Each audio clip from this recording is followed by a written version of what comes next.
here's a few of the art books that I use to help me with my own practice and for my teaching.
Find below a list of all the books included in this video.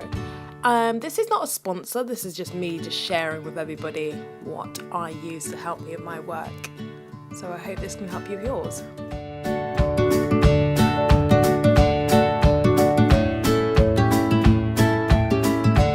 If you haven't already, don't forget to subscribe to my YouTube channel and to click the like button below.